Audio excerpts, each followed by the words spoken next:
Gagawa tayo ng lumpiang sariwa. Ilagay natin ang ating mantika.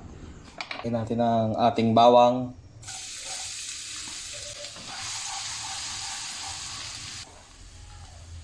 Buyas. Next ang ating chicken. Lagyan ng konting asin. Tsaka ang ating shrimp.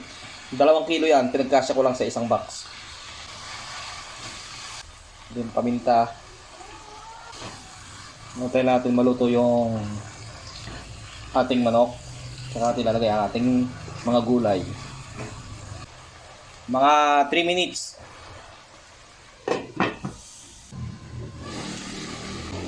Pwede na natin ilagay ang ating kamote. So yung pinakamatagal maluto kaya una natin ilagay. Lagyan ng tubig. Takpan ba? Takpan. Lagyan natin ang ating carrots.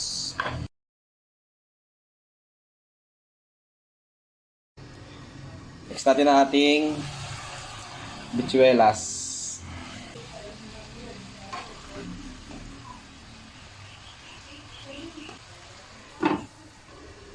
Halo-haloin ko. Baka ma-overcook. Dapat half cook lang. Yeah, next natin ang ating singkamas. Half cook lang. Pagluluto nito, dapat mahina lang yung apoy.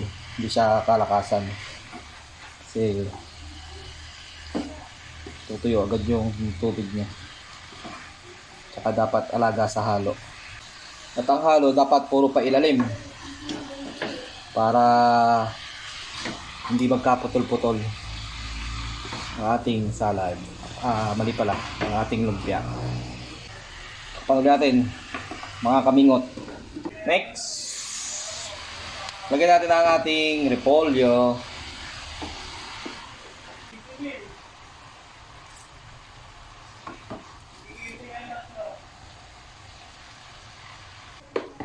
Pwede na ang ating lumpiang sariwa.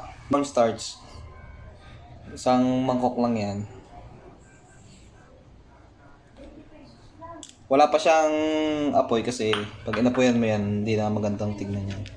Haluin ko muna siya. Itong sauce ng ng lumpia, kahit hindi natin siya gisahin, andali natin ang ating mapapasin mo ngayon natin pinandala ang ating kalan. Tapos lagyan natin siya ng bawang.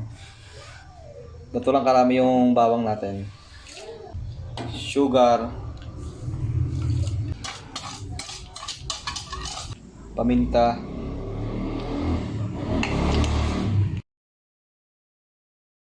Konting asin.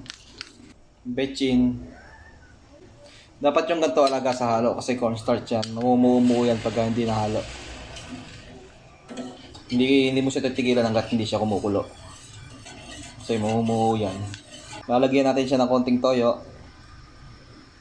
Hindi ko na gaano papakita sa inyo yung video ko ng paghahalo. Pero basta alaga siya sa halo ng ganito lang.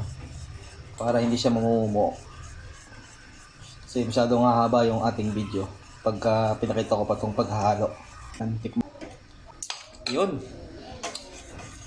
Ayos na. 2 itlog. Tubig.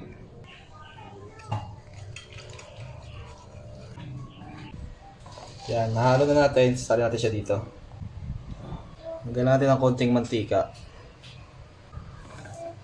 Ito yung gagamitin natin sa kanya sa paggawa ng pambalot ng ating lumpia wrapper.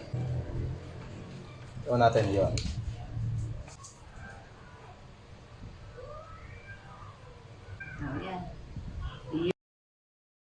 Di baling butas-butas siya, iro-roll yun naman yan. Tapos na ang ating pambalot ng lumpia. Yan. Bali ganyan yung magiging ano niya.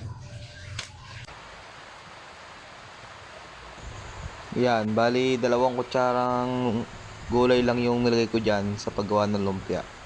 At ganito yung ginawa kong pagbalot sa kanya. Dahan-dahan lang para hindi siya mapunit. Dito, kayo nang bahala maglagay ng sauce sa kanya. Depende sa inyo, pwede nyo na ibuhos sa ibabaw o kaya biyakin nyo muna yung lumpia at saka nyo ilagay yung sauce.